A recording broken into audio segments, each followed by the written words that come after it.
These are the first ships to take off in the airborne invasion of Fortress Europe. Just minutes after midnight on the 6th of June, the first wave of Dakota aircraft crossed the Channel and dropped thousands of paratroopers into France, behind enemy lines. 75 years later, that scene was repeated in memory of them. We made the journey over in a World War II Dakota from Duxford in Cambridge, flying in formation with others that had gathered from all over the world, an armada of the skies, a thing of wonder then and now. They did a wonderful job, but they did lose some troopers dropping down in their chutes. The Germans were hosing us pretty badly with machine pistols, and we got a couple of hits from a bigger gun, but nothing very big. We flew low over the east of England, escorted by Spitfires and watched by thousands below. The paratroopers today wore the uniform and carried the kit of back then.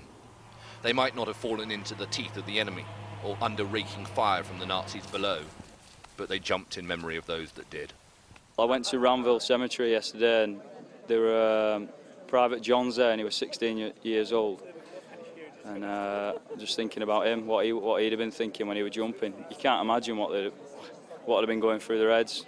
They're jumping into high probability of death, and the 16-year-old kids, so just thinking about that, to be honest.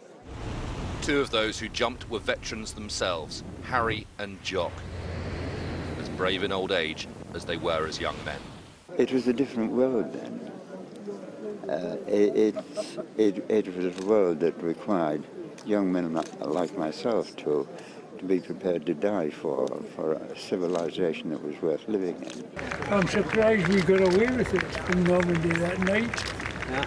Because we dropped into the Pegasus Bridge area during the night of 5th, 6th of June, 6 hours before the beach landings we landed here. General Eisenhower said it was the Dakota that won the war. On that night, they flew the first wave in. In the days and weeks after, they brought the wounded back.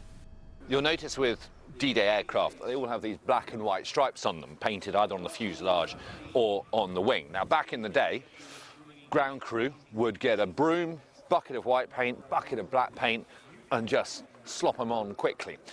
The point of them was to identify these aircraft as friendly aircraft, so that the Allied ships in the English Channel below wouldn't shoot at them. Simple, but it largely worked. 200,000 men crossed the Channel that night, over the sea and in the air. If they'd looked back, this would have been their last sight of home. But they didn't look back. They went on and changed the world. Alistair Bunkle, Sky News in France.